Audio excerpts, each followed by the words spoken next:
মুখটা হচ্ছে ছোট, ভিতরে এরকম হচ্ছে বড়।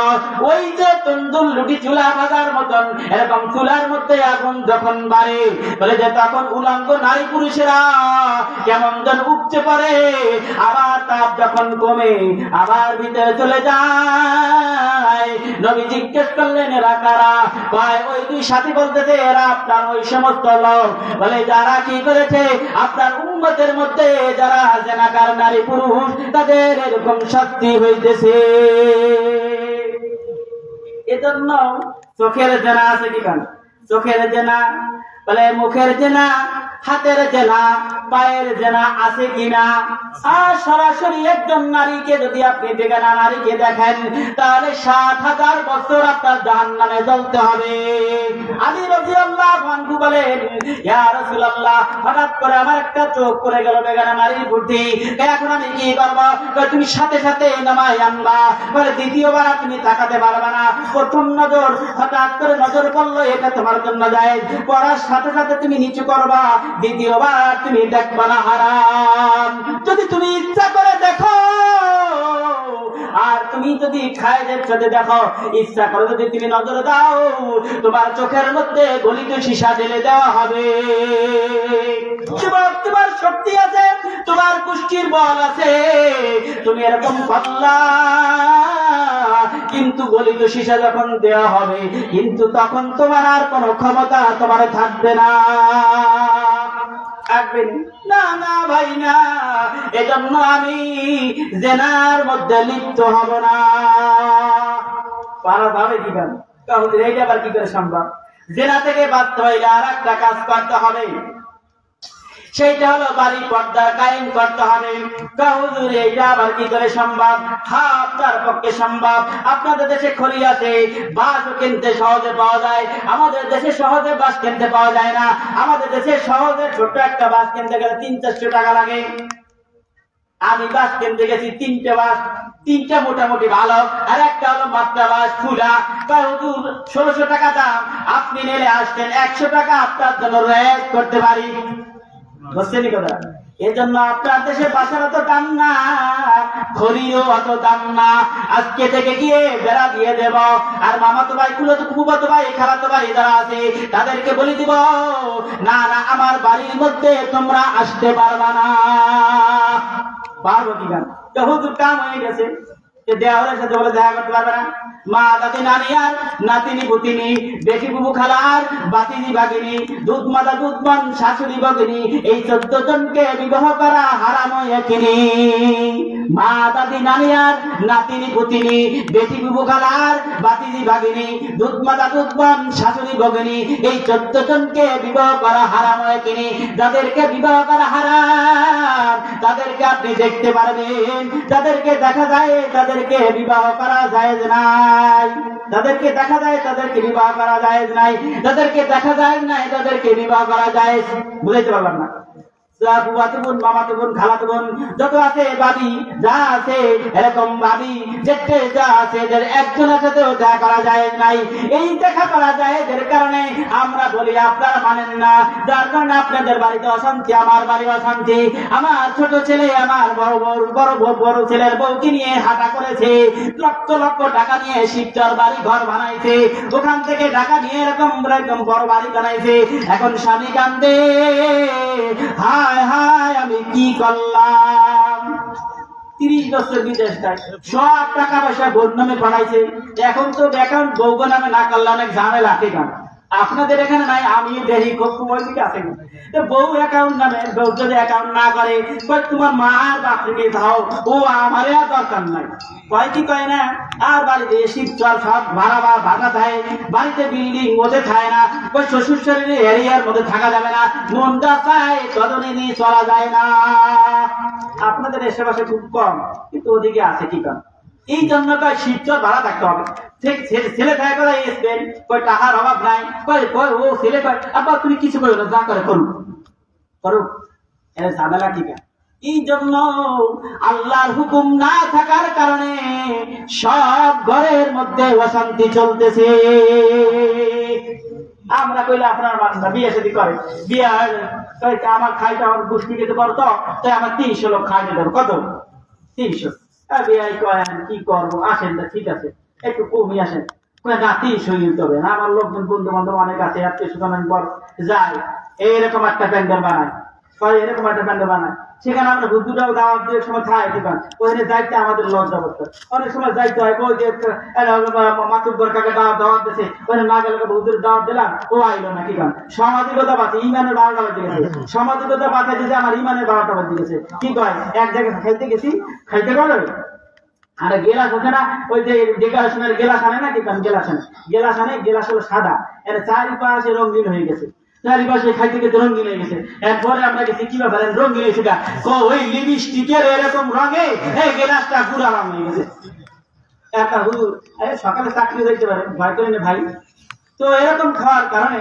আমাদের যাওয়া মুশকিল হয় এখন দাওয়াত দেখে ফ্যামিলি শুদ্ধ দাওয়াত একা দাওয়াত যাইতে চায় না ওই একা দাওয়াতে কি যাবে ফ্যামিলি শুদ্ধ যাবে ছেলে বউ যাবে মেয়ে যাবে সব আলাদা প্যান্ডেল আমরা অনেক সময় বলি যে আলাদা প্যান্ডেল করে খাওয়ান ওখানে মহিলা খাবে পুরুষ খাবে যার তার শেষে নিয়ে খাবে ওই একটা পুরুষ কেটা হুজুর আর কেটা অমুক দেওয়ার সময় নাই হয় কি হয় না এই আমরা কই আপনারা শোনেন না যার কারণে ঝামেলা হইতেছে এক একজনের বউ আর একজন নিয়ে হাঁটা করে কি করে না হ্যাঁ ভাই যতদিন না মানবেন যতদিন আল্লাহর হুকুম যতদিন না শুনবেন আল্লাহর নবীর তরিকা যতদিন না শুনবেন ততদিন অশান্তি হইতেই থাকবে ততদিন অশান্তি হইতেই থাকবে এখন তো বিবাহ যদি হয় ওই নাসির কাদি সাহেব যদি আসে হুজুর আসেন এনে সরলা পড়াইতেন এরিয়ার মধ্যে তো হয় কি কারণ দূরে পায় না এরিয়ার মধ্যে হয় অনেক মহিবেন মুখলেদিন থাকে বিয়ে পড়ায় শতকরা বিয়ে পড়ায় কয়েকদিন 2-3 মাস যাইতে ও বিয়ে কি হয়ে যায় আউট হয়ে যায় ঝামেলা আছে কি ঝামেলা আছে ছেলে বনিব না তাই না মেয়ের বনিব না হবে কিভাবে ওই ছেলের তো খাতির আর এক জায়গা ওই মেয়ের খাতির আর এক জায়গা অতএব এত বনিব না ধর না আর কি করলাম এই অনেকটা ঝামেলা এরকম আছে ইদানিং তো অনেক ঝামেলা হইতেছে তাই ছেলে বিয়ে করেছে বাপ মা জোর করে ছেলে গোপনে আর একটা বিয়ে করছে দুইটা বউ কোনটা চালাবে বলেন আমাদের গ্রামের আশেপাশে আছে এরকমই হইতেছে আল্লাহর হুকুম না থাকার কারণে যতদিন বাড়িতে আল্লাহর হুকুম না আনবেন ততদিন সমস্যা হইতেই থাকবে এজন্য বিবাহিত পর্দা দরকার এজন্য বাড়ির আশেপাশে মামাতো ভাই খালাতো ভাই ফুফাতো ভাই সব বাড়ির বাইরে থাকবে বন্ধু বান্ধব দরজার বাইরে থাকবে তাহলে কাছারি ঘরের বাইরে থাকবে সব আপ্যায়ন ওই জায়গা হবে নয় দোকানে আপ্যায়ন হবে বাড়িতে নেওয়া যাবে না বাড়িতে বন্ধু নেছেন কি কয়েকদিন পর আপনার বউ নিয়ে এসে হাঁটা করবে এজন্য নবীজি সাল্লাল্লাহু আলাইহি ওয়াসাল্লাম বলেন ইদিল মারআতু ইযা সাল্লাত খামসাহা ওয়া আহসানাত ফারজাহা ওয়া আহসানাত ফারজাহা ওয়া আতাআত বালাহা ফালতাকুল মিন আইয়াবিল জান্নাতি শাত মহিলা চারটা কাজ করে কয়টা চারটা কাজ করে ইদিল মারআতু ইযা সাল্লাত খামসা যখন 5 ওয়াক্ত নামাজ পড়বে রমজান রোজা রাখবেন বলে যে আহসানাত ফারজাহা তার সতীত্বের হেফাজত করবে ওয়া আতাআত বালাহা এবং স্বামীর আনুগত্য করবে ফালতাকুল মিন আইয়াবিল জান্নাতি শাত জান্নাত হলো 8টা জান্নাতের দরজাও 8টা এই 8টা দরজা এই মহিলার জন্য খোলা থাকবে সে দরজা দিয়ে চায় সে জান্নাতে প্রবেশ করবে সুবহানাল্লাহ এজন্য মা বোনদের কান লাগাই শুনেন ভাই আমি আপনাদের শত্রু নই আমি যদি আমার চেহারা অন্য কোন পুরুষকে দেখাই আমার চেহারা করা যেরকম জেনার করা হইতেছে আমার চোখের গোনা হইতেছে আমার হাতের গোনা হয় আমার দিমাগের গোনা হয় এই জেনার গোনার কারণে আমাকে জাহান্নামে যাইতে হবে এজন্য আল্লাহ মাফ করেন এই রকম অবস্থা থেকে পরিত্রাণ পাওয়ার জন্য আল্লাহর হুকুম রাসূলের তরিকা বাড়িতে আনা দরকার কি দরকার না রাজি আছে কি নাই এজন্য আমরা আজকে থেকে ইরাদা করব আমার বিবি কাউকে এরকম আমার বিবি কোন পর পুরুষকে চেহারা দেখাবে না আমার বিবি আমার ভাই দেবরের চেহারা দেখবে না আমার বিবি বাসুরের চেহারা দেখবে না আমার বিবি কোন পর পুরুষের চেহারা দেখতে পারে না না না না আমার এই চেহারা কোন পর পুরুষকে আমি দেখাতে পারি না এরকম যদি আমি চলতে পারি আল্লাহ তাআলা আমার জন্য জান্নাত বাজেট করে রেখেছেন নবী মুহাম্মদুর রাসূলুল্লাহ সাল্লাল্লাহু আলাইহি ওয়াসাল্লাম বলেন আদ-দুনিয়া কুল্লুহা মাতা ওয়া খায়রুল মাতাই আল মারআতুস সালিহা নবীজি সাল্লাল্লাহু আলাইহি ওয়াসাল্লাম বলেন, দুনিয়ার সব কিছু ভোগের সামগ্রী, যা টাকা পয়সা দাম দৌলত যা আছে সব মানুষ ভোগ করে, যত জিনিস ভোগ করে, এই ভোগ্য বস্তুর মধ্যে সব চাইতে উত্তম ভোগ্য বস্তু হচ্ছে নেককার স্ত্রী। কারো যদি ঘরের মধ্যে নেককার বিবি থাকে, সে ঘরে স্বামীও শান্তিতে ঘুমাবে, স্বামী বিদেশ থাকলেও শান্তিতে ঘুমাবে। বলে আমার বিবি কোনো পরপুরুষের সাথে কথা বলে না, আমার বিবি কোনো অবৈধ কথাবার্তা বলে না, আমার বিবি কোনো পরপুরুষকে চেহারা দেখায় না। এরকম করার কারণে স্বামীও বিদেশে ঘুমাবে শান্তিতে, বলে ঘরে বাড়িতে থাকলেও আরামে ঘুমাবে। ঠিক কিনা? এটা আল্লাহর হুকুম, রাসূলের তরিকে বাড়িতে আনবো তো ইনশাআল্লাহ। এবার নবীজি সাল্লাল্লাহু আলাইহি ওয়াসাল্লাম বললেন, ওই যে রক্তের নদী, মনে আসেনি? রক্তের নদী বলে যে এরকম গলা সমান রক্তের মধ্যে হাবুড়ে বসাইতেছে, আর এক ব্যক্তি এরকম নদীর পাশে বসে আঘাত করতেছেন। বলে নবী বলেন, এরা কারা? বলে এরা আপনার উম্মতের ওই সমস্ত লোক যারা সুদ খাইতো, যারা সুদ খাইতো তারা। তুমি বলেন এই যে আকলাব রিবা ওয়া মুকলাহু লানা রাসূলুল্লাহ সাল্লাল্লাহু আলাইহি ওয়াসাল্লাম, আরে আকলাব রিবা ওয়া মুকলাহু ওয়া শাহিদাইহি ওয়া কাতিবাহু ওয়া কালাহুম সাওয়া। নবী বলেন যে সুদ খায়, যে সুদ দেয়, যে সুদের সাক্ষী থাকে, যে সুদের কথা লেখে, গুনার দিক থেকে সবাই সমান। নবীজি সাল্লাল্লাহু আলাইহি ওয়াসাল্লাম বলেন, বলে সুদের এরকম 36টা গুনাহ আছে, সবচেয়ে ছোট গুনাহটা হলো নিজের মায়ের সাথে জেনা করা। এ ভাই, যারা সুদ খায় হয় তারা কানা হয়ে যায়, নয় পাগল হয়। অতিমাত্রায় যারা সুদ খায় বলে তারা পাগল হয়ে যায়, নতুবা বয়স থাকতে কানা হয়ে যায়, অন্ধ হয়ে যায়, চোখ থাকতেও দেখে না। কতটা সাক্ষী লাগবে? বলে যারা সুদ খায় তারা কানা হয়ে যায় আর পাগল হয়ে যায়। অনেক আছে, অনেক আছে। এজন্য সুদের টাকা, রক্ত মাংস যদি গঠিত হয়, সুদের টাকা হারাম। এই হারাম টাকা দিয়ে যদি আমি আমার ছেলে মেয়েকে খাওয়াই, রক্ত মাংস গঠিত হইল।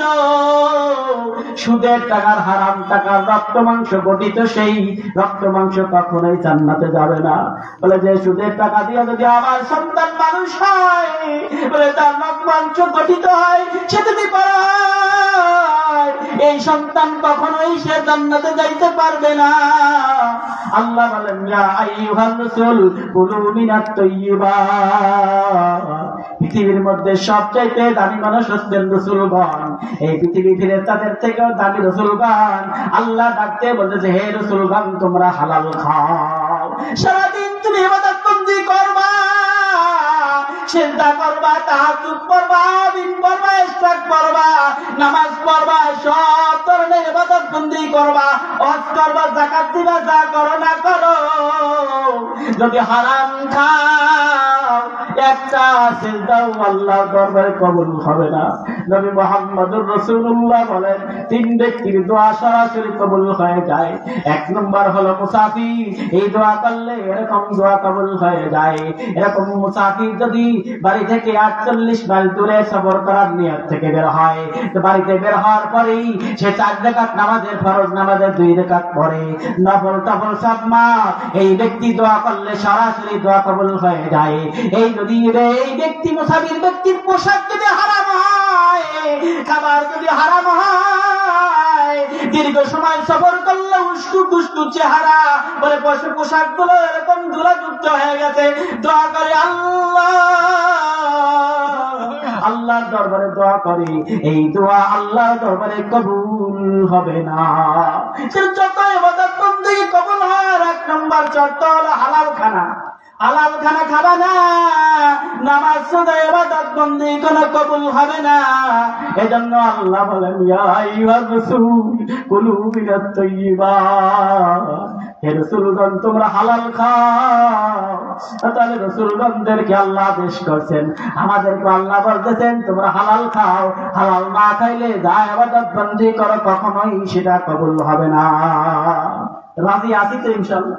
সব তবে হারাম খাবো না, জানতারে হারাম খাবো না, দালালি করবো না, সুদ খাবো না, ইনশাআল্লাহ রাজি আছি তো? রাজি আছি। আল্লাহ পাক আমাদেরকে আমল করার তৌফিক দান করেন। আল্লাহ পাক আমাদেরকে বোঝা আমল করার তৌফিক দান করেন। বক্তা ঠিক আছে, দূরের বক্তাই তো বয়ান করবো, ঠিক আছে। আমরা তো দাঁড়াকে প্রত্যেকদিন আজ করবো। আল্লাহ পাক যাকে শুনলাম বললাম আমল করার তৌফিক দান করেন, আমিন। আরো আশেপাশে যদি সুযোগ হয় হাদিসের বাকি অংশ শোনাই দেবে ইনশাআল্লাহ। যাকে শুনলাম বললাম আল্লাহ আমাদের আমল করার তৌফিক দান করেন, আমিন। ওয়া আখিরু দাওয়ানা আলহামদুলিল্লাহি রাব্বিল আলামিন।